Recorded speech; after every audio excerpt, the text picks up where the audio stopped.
ಎಲ್ರಿಗೂ ನಮಸ್ಕಾರ. ಎಲ್ಲರಿಗೂ ಶಾಂತರಂಗ ಯೂಟ್ಯೂಬ್ ಚಾನಲ್ಗೆ ಸ್ವಾಗತ. ಯಾರೆಲ್ಲ ವಿಡಿಯೋಸ್ನ ನೋಡ್ತಾ ಇದ್ದೀರಾ ಪ್ರತಿಯೊಬ್ಬರಿಗೂ ಕೂಡ ಥ್ಯಾಂಕ್ ಯು ಸೋ ಮಚ್. ಯಾರೆಲ್ಲ ಹೊಸಬ್ರು ಚಾನಲ್ನ ನೋಡ್ತಾ ಇದ್ದೀರಾ ಅಂದರೆ ಅಥವಾ ಯಾರೆಲ್ಲ ಇನ್ನೂ ಸಬ್ಸ್ಕ್ರೈಬ್ ಮಾಡ್ಕೊಂಡಿಲ್ಲ ಪ್ಲೀಸ್ ಚಾನಲ್ನ ಸಬ್ಸ್ಕ್ರೈಬ್ ಮಾಡಿ.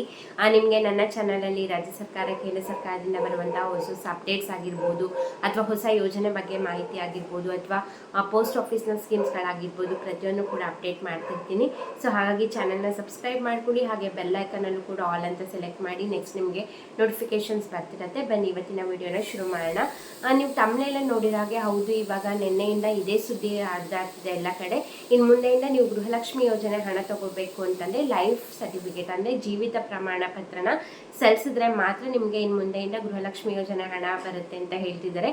ಏನಕ್ಕೆ ಈ ಥರ ಮಾಡ್ತಾ ಇದ್ದಾರೆ, ಏನು ರೀಸನ್ನು, ಎಲ್ಲೋಗಿ ಈ ಲೈಫ್ ಸರ್ಟಿಫಿಕೇಟ್ ಏನು ಜೀವಿತ ಪ್ರಮಾಣ ಪತ್ರ ಅಂದರೆ ಅದನ್ನ ಎಲ್ಲಿ ಕೊಡಬೇಕು ಏನು ಅನ್ನೋದ್ರ ಬಗ್ಗೆ ಡೀಟೇಲಾಗಿ ತಿಳಿಸ್ತೀನಿ. ಸ್ಕಿಪ್ ಮಾಡ್ದಲೇ ಸಂಪೂರ್ಣವಾಗಿ ವಿಡಿಯೋನ ನೋಡಿ. ಈ ಒಂದು ಗೃಹಲಕ್ಷ್ಮಿ ಯೋಜನೆಯಲ್ಲಿ ಟೋಟಲ್ ಫಲಾನುಭವಿಗಳಿರೋದು 1,24,00,000 ಜನ ಟೋಟಲ್ ಫಲಾನುಭವಿಗಳಿರೋದು. ಅದರಲ್ಲಿ ಏನಾಗ್ತಾ ಇದೆ, ಪ್ರತಿ ತಿಂಗಳು ಕೂಡ 57,300 ಕೋಟಿ ಹಣ ಮೃತರ ಅಕೌಂಟಿಗೆ ಹೋಗ್ತಿದೆ. ಅಂದರೆ ಏನಾಗುತ್ತೆ ಅಂದರೆ ಇವಾಗ ಈಗ ಏನು ಗ್ಯಾರಂಟಿ ಯೋಜನೆ ಶುರುವಾಯಿತು, ಅವಾಗ ಯಾರೆಲ್ಲ ಮನೆ ಯಜಮಾನಿ ಯಾರಿರ್ತಾರೆ ಅವ್ರ ಹೆಸರಲ್ಲಿ ಈ ಗೃಹಲಕ್ಷ್ಮಿ ಯೋಜನೆಗೆ ಅರ್ಜಿ ಸಲ್ಲಿಸಿರ್ತಾರೆ. ಅವರಿಗೆ ಅವ್ರ ಅಕೌಂಟಿಗೆ ಪ್ರತಿ ತಿಂಗಳು ಕೂಡ ಸರ್ಕಾರದವ್ರು ಹಣ ಹಾಕ್ದಾಗೆಲ್ಲ ಜಮಾ ಆಗ್ತಿರುತ್ತೆ. ಬಟ್ ಏನಾಗಿದೆ ಅಂದರೆ ಕೆಲವೊಬ್ಬರಿಗೆ ಏಜ್ ಆಗಿರುತ್ತೆ, ತೀರ್ಕೊಂಡ್ಬಿಟ್ಟಿರ್ತಾರೆ. ಹಾಗಾಗಿ ಆವಾಗ ಏನಾಗುತ್ತೆ, ಇವಾಗ ಮನೆಯವರು ಕೂಡ ಡೆತ್ ಸರ್ಟಿಫಿಕೇಟ್ ಕೊಟ್ಟು ನಿಮ್ಮ ಏನು ರೇಷನ್ ಕಾರ್ಡಲ್ಲಿ ಹೆಸರು ತೆಗ್ಸೋದಾಗಿರ್ಬೋದು ಅಥವಾ ಈ ಒಂದು ಸ್ಕೀಮನ್ನ ಕ್ಯಾನ್ಸಲ್ ಮಾಡಿ ಮತ್ತೆ ಯಾರು ಮನೆ ಯಜಮಾನಿ ಬೇರೆ ಯಾರಿರ್ತಾರೆ ಅವರೇ ಹೆಸರಲ್ಲಿ ಅಪ್ಲೈ ಮಾಡಿರಲ್ಲ. ಏನು ಮಾಡಿರ್ತಾರೆ, ಹೆಂಗಿದ್ರು ಅಕೌಂಟಿಗೆ ಹಣ ಬರ್ತಾ ಇದೆಯಲ್ಲ 2,000 ರೂಪಾಯಿ ಸುಮ್ಮನೆ ಬರುತ್ತೆ ಅಂದರೆ ಯಾರು ಬಿಡ್ತಾರಲ್ಲ. ಸೊ ಹಾಗಾಗಿ ಏನು ಮಾಡ್ತಿದ್ದಾರೆ, ಬರ್ತಿದ್ದೆಲ್ಲ ಬರಲಿ ಬಿಡು ಅಂತ ಸಾಕಷ್ಟು ಜನ ಹಂಗೆ ಕಂಟಿನ್ಯೂ ಮಾಡಿದ್ದಾರೆ. ಅಂದರೆ ಈಗ ಏನು ತೀರ್ಕೊಂಡಿರ್ತಾರೆ ಅವ್ರ ಹೆಸರನ್ನ ರಿಮೂವ್ನೇ ಮಾಡಿಸಿಲ್ಲ. ಈಗ ರೇಷನ್ ಕಾರ್ಡಲ್ಲಿ ಡೆತ್ ಸರ್ಟಿಫಿಕೇಟ್ನ ಕೊಟ್ಟು ರಿಮೂವ್ ಮಾಡಿಸಿದ್ರೆ ಆಬ್ವಿಯಸ್ಲಿ ಆಟೋಮೆಟಿಕ್ ಆಗಿ ಗೃಹಲಕ್ಷ್ಮಿ ಹಣ ಕೂಡ ಕಟ್ ಆಗುತ್ತೆ. ಹಣ ಬರ್ತಿದ್ದೆಲ್ಲ ಬಿಡು ಅಂದ್ಬಿಟ್ಟು ಸಾಕಷ್ಟು ಜನ ಕ್ಯಾನ್ಸಲೇ ಮಾಡಿಸಿಲ್ಲ. ಪ್ರತಿ ತಿಂಗಳು ಕೂಡ 57,300 ಕೋಟಿ ಜನಕ್ಕೆ ಅಕೌಂಟಿಗೆ ಅಷ್ಟು ಹಣ ಹೋಗ್ತಿದೆಯಂತೆ, ಮೃತರ ಅಕೌಂಟಿಗೆ. ಸೊ ಇದನ್ನ ರೀಸೆಂಟಾಗಿ ಈಗೇನು BJP ಅವರು ಕೂಡ ಇದ್ರ ಬಗ್ಗೆ ಪ್ರಶ್ನೆ ಮಾಡಿದ್ರು, ತೀರ್ಕೊಂಡವ್ರ ಅಕೌಂಟಿಗೆ ಇಷ್ಟು ಕೋಟಿ ಹಣ ಹೋಗ್ತಾ ಇದೆ ಅಂತ. ಆವಾಗ ಇವರು ಕೂಡ ಇದ್ರ ಬಗ್ಗೆ ಚಿಂತನೆ ಮಾಡಿದ್ರು. ಇದ್ರ ಬಗ್ಗೆ ಇದ್ರನ್ನ ಆ್ಯಪ್ನ ಕೂಡ ಮಾಡಿದ್ದಾರೆ. ಯಾರ್ದೆಲ್ಲ ತೀರ್ಕೊಂಡಿರೋರು ಇದ್ರೆ ಆಟೋಮೆಟಿಕ್ ಆಗಿ ಈ ಒಂದು ಯೋಜನೆಯಿಂದ ಕ್ಯಾನ್ಸಲ್ ಆಗೋಗೆ. ಬಟ್ ಇವಾಗ ನಿನ್ನೆಯಿಂದ ಏನಾಗಿದೆ, ಗ್ಯಾರಂಟಿ ಯೋಜನಾ ಅನುಷ್ಠಾನ ಪ್ರಾಧಿಕಾರದ ಉಪಾಧ್ಯಕ್ಷರಾದಂತಹ ದಿನೇಶ್ ಗೂಳಿಗೌಡ ಅವರು ನಿನ್ನೆ ಒಂದು ಲೆಟರ್ ಮೂಲಕ CM ಸಿದ್ದರಾಮಯ್ಯ ಸರ್ಗೆ ಹಾಗೆ ನಮ್ಮ DK ಶಿವಕುಮಾರ್ ಸರಿಗೆ ಒಂದು ಲೆಟರ್ ಮೂಲಕ ಒಂದು ಅರ್ಜಿನ ಕೊಟ್ಟಿದ್ದಾರೆ. ಏನಪ್ಪ ಅಂತಂದರೆ ಇವಾಗ ಈಗ ತೀರ್ಕೊಂಡಿರೋದು ಕೂಡ ಇಷ್ಟು ಕೋಟಿ ಹಣ ಪ್ರತಿ ತಿಂಗಳು ನಮಗೆ ಲಾಸ್ ಆಗ್ತಾ ಇದೆ. ಸೊ ಹಾಗಾಗಿ ನಮಗೆ ಗೊತ್ತಿರಲ್ಲ ಇವ್ರು ತೀರ್ಕೊಂಡಿರ್ತಾರೆ, ಇವರು ತೀರ್ಕೊಂಡಿದ್ದಾರಾ ಅಂತ ಗೊತ್ತಾಗೋದಿಲ್ಲ. ಸೊ ಹಾಗಾಗಿ ಈಗೇನು ಪಿಂಚಣಿ ಹಣ ಯಾರೆಲ್ಲ ತಗೋತಿರ್ತಾರೆ, ರಿಟೈರ್ಡ್ ಆಗಿರ್ತಾರೆ ಅಥವಾ ಈ ಒಂದು ಏನದು ವೃದ್ಧಾಪ್ಯ ವೇತನ ಈ ಥರದ್ದೆಲ್ಲ ತಗೋಬೇಕಾದ್ರೆ ಈ ಅಂಥವ್ರಿಗೆ ಏನು ರೂಲ್ಸ್ ಮಾಡಿದ್ದಾರೆ ಅಂದರೆ ಸರ್ಕಾರದವರು ಪ್ರತಿ ವರ್ಷ ಕೂಡ ಒಂದು ಡಾಕ್ಯುಮೆಂಟ್ನ ಕೊಡಬೇಕು. ಇಲ್ಲಿ ನಾವು ಬದುಕಿದ್ದೀವಿ, ನಮಗೆ ಇನ್ನು ನಾವು ಈ ಒಂದು ಯೋಜನೆ ಹಣ ತಗೋಬೇಕು ಅಂತ ಒಂದು ಸರ್ಟಿಫಿಕೇಟ್ನ ಕೊಟ್ಟರೆ ಪ್ರತಿ ವರ್ಷ ಕೂಡ ಅವ್ರು ಸರ್ಟಿಫಿಕೇಟ್ ಕೊಡಬೇಕು. ಅದು ಕೊಟ್ಟರೆ ಮತ್ತೆ ಮುಂದಿನ ವರ್ಷ ಹಣ ಹಾಕ್ತಾರೆ. ಸೊ ಹಾಗಾಗಿ ಅದೇ ರೀತಿ ಇಲ್ಲೂ ಕೂಡ ಆ ಒಂದು ರೂಲ್ಸ್ನ ತರೋಣ. ಜೀವಿತ ಪ್ರಮಾಣ ಪತ್ರ ಲೈಫ್ ಸರ್ಟಿಫಿಕೇಟ್ನ ಕೊಡುವಾಗೆ ಪ್ರತಿ ವರ್ಷ ಏನು ಇವಾಗ ಪಿಂಚಣಿದಾರರಿಗೆ ನಾವು ಸರ್ಟಿಫಿಕೇಟ್ ತಗೊಳ್ತೀವಿ, ಸೊ ಈ ಗೃಹಲಕ್ಷ್ಮಿ ಯೋಜನೆಗೂ ಕೂಡ ಲೈಫ್ ಸರ್ಟಿಫಿಕೇಟ್ ಜೀವಿತ ಪ್ರಮಾಣ ಪತ್ರ ಕೊಡಬೇಕು ಅನ್ನೋದು ಒಂದು ಹೊಸ ರೂಲ್ಸ್ ಮಾಡೋಣ. ಆವಾಗ ನಮಗೇನಿದು ಲಾಸ್ ಆಗ್ತಾ ಇದೆ ಇಷ್ಟು ಕೋಟಿ ಹಣ ನಮಗೇನೆ ಯೂಸ್ ಆಗುತ್ತೆ. ಅದೇ ಬೇರೆ ಫಲಾನುಭವಿಗಳಿಗೆ ಕೊಡ್ಬೋದು ಅಥವಾ ನಮ್ಮ ಸರ್ಕಾರದಿಂದ ಬೇರೆ ಒಂದು ಯೋಜನೆಗಳಿಗಾಗಿರ್ಬೋದು ಬೇರೆ ಒಂದು ಇದಕ್ಕೆ ಯೂಸ್ ಮಾಡ್ಕೋಬೋದು ಅಂದ್ಬಿಟ್ಟು ನಿನ್ನೆ ಅದನ್ನ ಲೆಟರ್ನ ಕೊಟ್ಟಿದ್ದಾರೆ.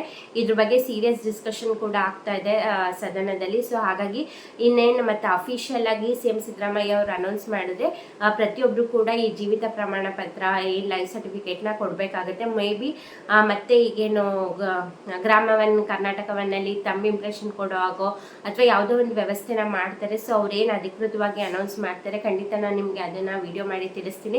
ಬಟ್ ಇವಾಗ ನಿನ್ನೆ ಲೆಟರ್ ಕೊಟ್ಟಿದ್ದಾರೆ, ಇದ್ರ ಬಗ್ಗೆ ಗಂಭೀರವಾಗಿ ಚಿಂತನೆ ನಡೆಸ್ತಿದೆ. ಯಾಕಂದರೆ ಕೋಟಿಗಟ್ಟಲೆ ಹಣ ಸೇವ್ ಆಗುತ್ತೆ ಅಂದರೆ ಅವರು ಕೂಡ ರೂಲ್ಸ್ನ ಜಾರಿಗೆ ತರೋದು ತಪ್ಪಿಲ್ಲ. ಯಾಕಂದರೆ ಜನಗಳು ಕೂಡ ಹಂಗೆ ಮಾಡ್ತಾರೆ, ಆ ಥರ ತೀರ್ಕೊಂಡಿದ್ದಾರೆ ಮಾಡಿದ್ದಾರೆ ಅಂದರೆ ಅವ್ರು ಕ್ಯಾನ್ಸಲ್ ಮಾಡಿ ಬೇರೆ ಯಾರು ಮನೆ ಯಜಮಾನಿ ಇರ್ತಾರೆ ಅವ್ರದ್ದು ಹೆಸರನ್ನ ಆ್ಯಡ್ ಮಾಡಿದ್ರೆ ಆಟೋಮೆಟಿಕ್ಕಾಗಿ ಒಂದು ತಿಂಗಳು 2 ತಿಂಗಳು ಬರೋದು ಲೇಟ್ ಆಗ್ಬೋದು. ಬಟ್ ಈ ಥರದ್ದೆಲ್ಲ ಆಗೋದು ತಪ್ಪುತ್ತಲ್ವ. ಸೊ ಜನಗಳು ಕೂಡ ಈ ಥರ ಮಾಡೋದ್ರಿಂದ ಅವ್ರಿಗೂ ಅದೊಂದು ಲೋಪ ಕಂಡು ಬಂದಿದ್ದರಿಂದ ಈ ಒಂದು ನಿರ್ಧಾರನ ತಗೊಂಡಿದ್ದಾರೆ, ಈ ಜೀವಿತ ಪ್ರಮಾಣ ಪತ್ರನ ಕೊಡಬೇಕು ಅನ್ನೋದು. ಬಟ್ ಅಫಿಷಿಯಲ್ ಆಗಿ ಇನ್ನೂ ಅನೌನ್ಸ್ ಮಾಡಿಲ್ಲ. ನಿನ್ನೆ ಲೆಟರ್ನ ಕೊಟ್ಟಿದ್ದಾರೆ ಅಷ್ಟೇ, ಸಿ.ಎಂ ಸಿದ್ದರಾಮಯ್ಯ ಸರ್ಗೆ ಹಾಗೆ ಡಿ.ಕೆ ಶಿವಕುಮಾರ್ ಸರ್ಗೆ ಕೊಟ್ಟಿದ್ದಾರೆ. ನೋಡ್ಬೇಕು ಅದ್ರ ಬಗ್ಗೆ ಏನು ಫೈನಲ್ ಡಿಸಿಷನ್ ತಗೊತಾರೆ ಏನು ಅನ್ನೋದನ್ನ.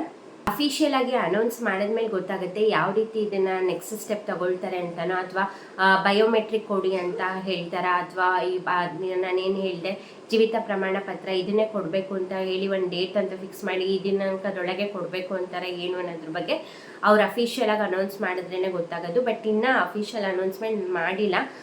ಬಟ್ ನಿನ್ನೆ ಹೇಳಿದ ಪ್ರಕಾರ ಇದ್ರ ಬಗ್ಗೆ ಸೀರಿಯಸ್ ಡಿಸ್ಕಷನ್ ನಡೀತಿದೆ. ಯಾಕಂದರೆ ಕೋಟಿಗಟ್ಟಲೆ ಹಣ ಅಂದರೆ ಆಬ್ವಿಯಸ್ಲಿ ಅದನ್ನು ತಡೆಯೋದ್ರಿಂದ ಅವ್ರಿಗೂ ಕೂಡ ಹೆಲ್ಪ್ ಆಗುತ್ತೆ ಫೈನಾನ್ಷಿಯಲಿ ಅನ್ನೋದು ಅವರು ಚಿಂತನೆ ಮಾಡ್ತಿದ್ದಾರೆ. ನೋಡಬೇಕು ಅದ್ರ ಬಗ್ಗೆ ಏನೇ ಅಪ್ಡೇಟ್ ಬಂದು ಖಂಡಿತ ನಾನು ನಿಮಗೆ ವಿಡಿಯೋ ಮಾಡಿ ತಿಳಿಸ್ತೀನಿ. ಹಾಗಾಗಿ ಹೇಳಿದ್ದು, ಅಕಸ್ಮಾತ್ ಏನಾದರೂ ನಿಮ್ಮ ಮನೆಗಳಲ್ಲೂ ಕೂಡ ತೀರ್ಕೊಂಡಿದ್ರು ಅವ್ರ ಹೆಸರಲ್ಲಿ ಹಂಗೆ ಬಿಟ್ಟಿದ್ದೀವಿ ಅಂದರೆ ಕ್ಯಾನ್ಸಲ್ ಮಾಡಿಸಿ ನಿಮ್ಮ ನೆಕ್ಸ್ಟ್ ಯಾರು ಇರ್ತಾರೆ ಮನೆ ಯಜಮಾನಿ ನೆಕ್ಸ್ಟ್ ಅವ್ರದ್ದು ಹೆಸರನ್ನ ಆ್ಯಡ್ ಮಾಡಿಸಿ. ನಿಮ್ಗೇನು ಹಣ ಬರೋದು ಕಟ್ಟಾಗಲ್ಲ. ಅವಾಗ ಏನಾಗುತ್ತೆ, ಆವಾಗ ಹೆಸರು ಅಪ್ಡೇಟ್ ಆಗೋಕ್ಕೆ 1-2 ತಿಂಗಳು ಟೈಮ್ ತೊಗೊಳುತ್ತೆ. ಹೆಸರು ಅಪ್ಡೇಟ್ ಆದ ಕೂಡಲೇ ಮತ್ತೆ ನೆಕ್ಸ್ಟ್ ಅವ್ರ ಅಕೌಂಟಿಗೆ ಹಣ ಬರುತ್ತಿದ್ರಿಂದ ಯಾವ ಹಣ ಬರೋದು ಸ್ಟಾಪ್ ಆಗಿಬಿಡುತ್ತೆ. ಆ ಥರ ಏನಿಲ್ಲ, ಅವ್ರ ಹೆಸ್ರಿಗೆ ಬರ್ತಿದ್ದು ಇನ್ನೊಬ್ರ ಹೆಸ್ರಿಗೆ ಬರುತ್ತೆ ಅಷ್ಟೇ. ಸೊ ಇದನ್ನು ಸಾಕಷ್ಟು ಬಾರಿ ಇದ್ರ ಬಗ್ಗೆ ಖಡಕ್ಕಾಗಿ ಎಚ್ಚರಿಕೆನ ಕೊಟ್ಟಿದ್ರು ಲಕ್ಷ್ಮೀ ಹೆಬ್ಬಾಳ್ಕರ್ ಅವರು ಕೂಡ. ನಿಮ್ಗೆ ಇವಾಗಲೂ ಕೂಡ ಯಾರು ತೀರ್ಕೊಂಡಿರೋರ ಹೆಸರಲ್ಲಿ ಬರ್ತಿದ್ರೆ ಅವ್ರದ್ದು ಕ್ಯಾನ್ಸಲ್ ಮಾಡಿಸಿ ಬೇರೆಯವ್ರ ಹೆಸರು ಆ್ಯಡ್ ಮಾಡಿಸಿ ಅಂತ ಆಪ್ಷನ್ ಕೂಡ ಕೊಟ್ಟಿದ್ರು. ಬಟ್ ಇವಾಗ ತುಂಬ ಜನ ಅದು ಮಾಡಿಲ್ಲ ಅನಿಸುತ್ತೆ. ಸೊ ಹಾಗಾಗಿ ಈ ಥರ ಒಂದು ನಿರ್ಧಾರನ ತಗೊತಾ ಇದ್ದಾರೆ. ಖಂಡಿತ ಇದ್ರ ಬಗ್ಗೆ ನೆಕ್ಸ್ಟ್ ಎಲ್ಲಿ ಪತ್ರನ ಸಲ್ಸಕ್ಕೆ ಕೊಡ್ತಾರೆ ಅಥವಾ ಬಯೋಮೆಟ್ರಿಕ್ ಕೊಡ್ತಾರಾ, ಏನು ನೆಕ್ಸ್ಟ್ ಅದನ್ನು ನೆಕ್ಸ್ಟ್ ಸ್ಟೆಪ್ ತಗೋತಾರೆ ಅನ್ನೋದ್ರ ಬಗ್ಗೆ ಕಾದು ನೋಡಬೇಕಾಗಿದೆ. ನೆಕ್ಸ್ಟ್ ನಿಮ್ಗೇನು ಅನಿಸುತ್ತೆ ಈ ಒಂದು ಚೇಂಜಸ್ನ ತರ್ತಿರೋದ್ರ ಬಗ್ಗೆ? ಪ್ರತಿ ವರ್ಷ ಇದನ್ನು ಕೊಡೋ ಹಾಗೆ ಮಾಡ್ತಾರೆ ಅನಿಸುತ್ತೆ. ಈಗ ನಾನು ಆಗಲೇ ಹೇಳ್ದಂಗೆ ಪಿಂಚಣಿ ಹಣ ತಗೊಳ್ಬೇಕಾದ್ರೆ ಪ್ರತಿ ವರ್ಷ ಅವ್ರು ಏನು ಸರ್ಟಿಫಿಕೇಟ್ನ ಕೊಡ್ತಾರೆ, ಹಾಗೆ ಈ ಒಂದು ಸ್ಕೀಮಲ್ಲೂ ಕೂಡ ಪ್ರತಿ ವರ್ಷ ಈ ಥರ ಜೀವಿತ ಪ್ರಮಾಣ ಪತ್ರ ಕೊಡಬೇಕು ಅಂತ ಹೇಳ್ತಾರೆ ಏನು ಅನ್ನೋದ್ರ ಬಗ್ಗೆ ನೋಡೋಣ. ಇದೇ ಥರ ಅಪ್ಡೇಟ್ಗೋಸ್ಕರ ಚಾನಲ್ನ ಸಬ್ಸ್ಕ್ರೈಬ್ ಮಾಡಿ, ವಿಡಿಯೋ ಇಷ್ಟರೆ ಲೈಕ್ ಮಾಡಿ ಅದನ್ನ ಮರಿಬೇಡಿ. ಹಾಗೆ ನಿಮ್ಮ ಫ್ರೆಂಡ್ಸ್ ಆ್ಯಂಡ್ ಫ್ಯಾಮಿಲಿಗೂ ಕೂಡ ಶೇರ್ ಮಾಡಿ. ಇಷ್ಟೊತ್ತು ವಿಡಿಯೋ ನೋಡಿದ್ದಕ್ಕೆ ಥ್ಯಾಂಕ್ ಯು ಸೋ ಮಚ್. ನಮಸ್ಕಾರ.